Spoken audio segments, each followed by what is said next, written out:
उत्तर प्रदेश के मुख्यमंत्री योगी आदित्यनाथ इन दिनों भारतीय जनता पार्टी यानी बीजेपी के अंदर ही बड़ी चुनौती का सामना कर रहे हैं। दिल्ली में बैठे पार्टी के शीर्ष नेता विशेष रूप से अमित शाह और नरेंद्र मोदी योगी आदित्यनाथ को यूपी की राजनीति से हटाकर नई जिम्मेदारी सौंपने की कोशिश में लगे हैं। लेकिन योगी आदित्यनाथ का रुख साफ है, वह किसी भी हाल में मुख्यमंत्री पद छोड़ने को तैयार नहीं है। दिल्ली की ओर से उन्हें उत्तर प्रदेश भाजपा अध्यक्ष के पद देने का प्रस्ताव दिया गया, लेकिन योगी आदित्यनाथ ने इस प्रस्ताव को साफ तौर पर ठुकरा दिया। अब सवाल उठता है कि आखिर भाजपा नेतृत्व क्यों योगी आदित्यनाथ को हटाना चाहता है और योगी आदित्यनाथ क्यों मुख्यमंत्री पद पर बने रहने को लेकर इतने अडिग हैं। आइए इस पूरे घटनाक्रम को विस्तार से समझते हैं।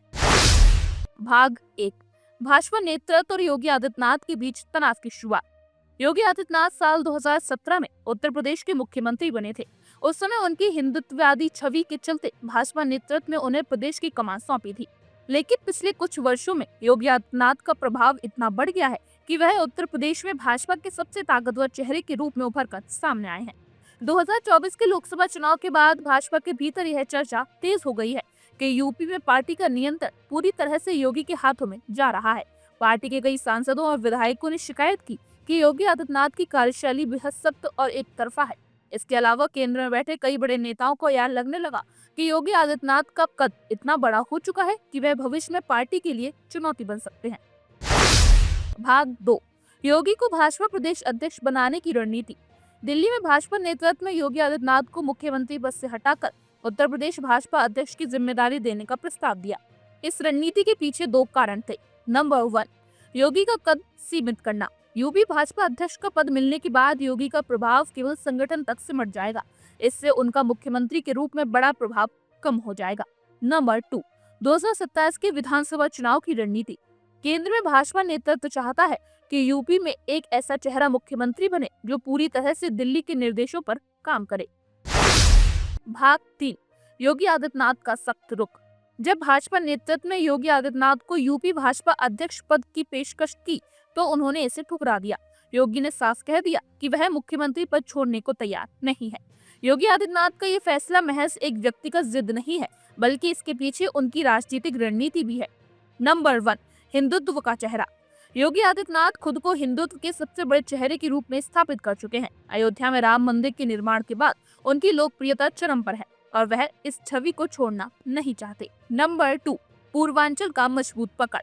पूर्वांचल में योगी आदित्यनाथ का जबरदस्त प्रभाव है, खासतौर पर गोरखपुर मठ के जरिए उनका जनाधार बेहद मजबूत है। नंबर 3, स्वतंत्र छवि। योगी आदित्यनाथ ने उत्तर प्रदेश में भाजपा का एक ऐसा मॉडल तैयार किया है जिसमें दिल्ली के निर्देशों पर काम और अपनी कार्यशैली पर ज्यादा भरोसा किया जाता है। भाग 4, दिल्ली की रणनीति और दबाव। योगी आदित्यनाथ के इनकार के बाद अब दिल्ली के नेताओं के सामने बड़ी चुनौती खड़ी हो गई है। भाजपा नेतृत्व के कुछ नेताओं ने यूपी के मंत्रियों और विधायकों के जरिए योगी आदित्यनाथ पर दबाव बनाने की कोशिश की। अमित शाह ने भाजपा के राष्ट्रीय महासचिव BL संतोष को यूपी में भेजकर वहां के राजनीतिक हालात का जायजा लेने के निर्देश दिए। यूपी के कुछ सांसदों ने दिल्ली में शिकायत करते हुए कहा कि योगी आदित्यनाथ की कार्यशैली के कारण उनके क्षेत्र में जनसंपर्क कमजोर हो रहा है। हालांकि इन सभी कोशिशों के बावजूद योगी आदित्यनाथ टस से मस नहीं हुए। भाग 5, योगी को हटाने की साजिश की खबरें। योगी आदित्यनाथ को हटाने के लिए भाजपा नेतृत्व ने कई बार सख्त कदम उठाने की योजना बनाई। जनवरी 2025 में यूपी के 6 मंत्रियों को बर्खास्त करने की चर्चा तेज हुई। कहा गया कि इससे योगी पर दबाव बनाया जाएगा। दिल्ली में कुछ नेताओं ने यह सुझाव भी दिया कि अगर योगी आदित्यनाथ मुख्यमंत्री पद छोड़ने को तैयार ना हो तो उन्हें राष्ट्रीय स्वयंसेवक संघ के जरिए बनाने की कोशिश की जाए। लेकिन योगी आदित्यनाथ को RSS का भी अप्रत्यक्ष समर्थन मिला, जिससे भाजपा नेतृत्व की योजनाओं पर पानी फिर गया। भाग 6, भाजपा की बढ़ती गुटबाजी। योगी आदित्यनाथ को लेकर भाजपा में भी 2 धड़े बन चुके हैं। एक धड़ा मानता है कि योगी आदित्यनाथ का कद बढ़ना पार्टी के लिए फायदेमंद है, क्योंकि वह हिंदुत्व का मजबूत चेहरा है।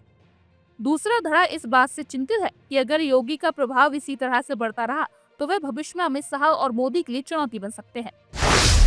भाग 7, योगी का आगे का रुख। योगी आदित्यनाथ का अगला कदम काफी दिलचस्प हो सकता है। सूत्रों के मुताबिक योगी आदित्यनाथ ने अपने करीबी नेताओं को साफ संदेश दे दिया है कि वह मुख्यमंत्री पद पर बने रहेंगे और उन्हें किसी भी दबाव में आकर इस्तीफा नहीं देंगे। उन्होंने अपने समर्थक विधायकों को भी सतर्क कर दिया है कि अगर भाजपा नेतृत्व उनके खिलाफ कोई सख्त कदम उठाए तो उसका राजनीतिक जवाब दिया जाएगा। भाग 8, निष्कर्ष। योगी आदित्यनाथ और भाजपा नेतृत्व के बीच चल रही इस तनातनी की कई राजनीतिक मायने हैं। योगी आदित्यनाथ का मुख्यमंत्री पद पर बने रहना यह दिखाता है कि वह न सिर्फ भाजपा के भीतर एक मजबूत शक्ति बन चुके हैं, बल्कि उत्तर प्रदेश की राजनीति में भी उनका कद इतना बढ़ गया है कि उन्हें नजरअंदाज करना आसान नहीं है। दिल्ली की कोशिशें बार बार नाकाम हो रही है और इससे यह साफ है कि 2027 के विधानसभा चुनाव में भी योगी आदित्यनाथ भाजपा के लिए अनिवार्य चेहरे के रूप में बन सकते हैं। आने वाले दिनों में देखना दिलचस्प होगा कि भाजपा नेतृत्व और योगी आदित्यनाथ के बीच ये सियासी रस्साकसी किस करवट बैठती है। क्या दिल्ली अपनी रणनीति बदलती है या योगी अपनी जिद पर कायम रहते हैं? इसका असर न केवल यूपी की राजनीति पर बल्कि राष्ट्रीय राजनीति पर भी पड़ सकता है। जो 9 निर्वाचित गोरखपुर जर्नलिस्ट प्रेस क्लब के जो हमारे पदाधिकारी हैं, उन सबको इस बात के लिए आश्वस्त करता हूं कि एक नए डायलॉग को स्थापित करने के लिए मीडिया की इस सकारात्मक भूमिका को आगे बढ़ाने के लिए जिस भी प्रकार के सहयोग की आवश्यकता पड़ेगी, सरकार आपके साथ खड़ी होगी, क्योंकि वह अंततः समाज से जुड़ा हुआ कोई भी कार्य यह सरकार का ही कार्य होता है।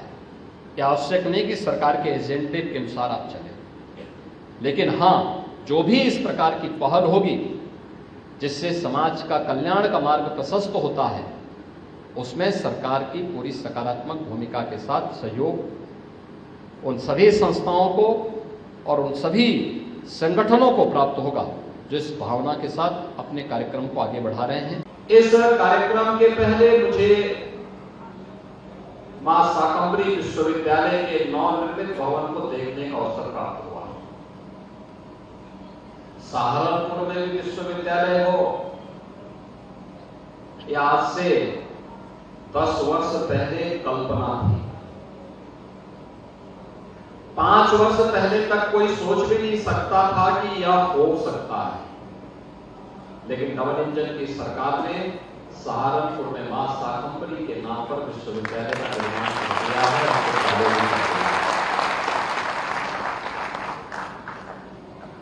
मां शाकंभरी के धाम का सुंदरीकरण हो और वहां पर हर सीजन में, सर्दी हो, गर्मी हो या बरसात, आने वाले समय में श्रद्धालु जनों को कोई समस्या न हो। आज इसके बाद हमारी बैठक होगी, बैठक के बाद फिर मुझे वहां जाकर के यही सब देखना है कि कैसे ये सब हो सकता है, उसको भी हम पूरा करें। सहारनपुर को दिल्ली से जोड़ने के लिए और सहारनपुर को लखनऊ से जोड़ने के लिए अच्छी कनेक्टिविटी हो। आने वाले समय में दिल्ली की दूरी आपकी मात्र 1.25 घंटे, लेकिन सहारनपुर मात्र घंटे के एक दो जगह काम हो रहे हैं। यह कार्य जैसे ही कंप्लीट होगा, आपकी कनेक्टिविटी उतनी ही बेहतर हो जाएगी। सहारनपुर की यहां की पहचान को एक वैश्विक मान्यता मिले, 1 डिस्ट्रिक्ट 1 प्रोडक्ट के माध्यम से फूड कार्बी को आज वैश्विक मान्यता मिल रही है। लगभग 1000 करोड़ रुपए का यहां का फूड कार्बी का प्रोडक्ट एक्सपोर्ट हो रहा है, यानी दुनिया की मार्केट में पहुंच रहा है। और आप हमसे जुड़े रहने के लिए सब्सक्राइब करें YouTube पर, फॉलो करें Twitter पर और लाइक करें Facebook पर। और ज्यादा जानकारी के लिए आपको टाइप करना होगा सिर्फ न्यूज़ नशा।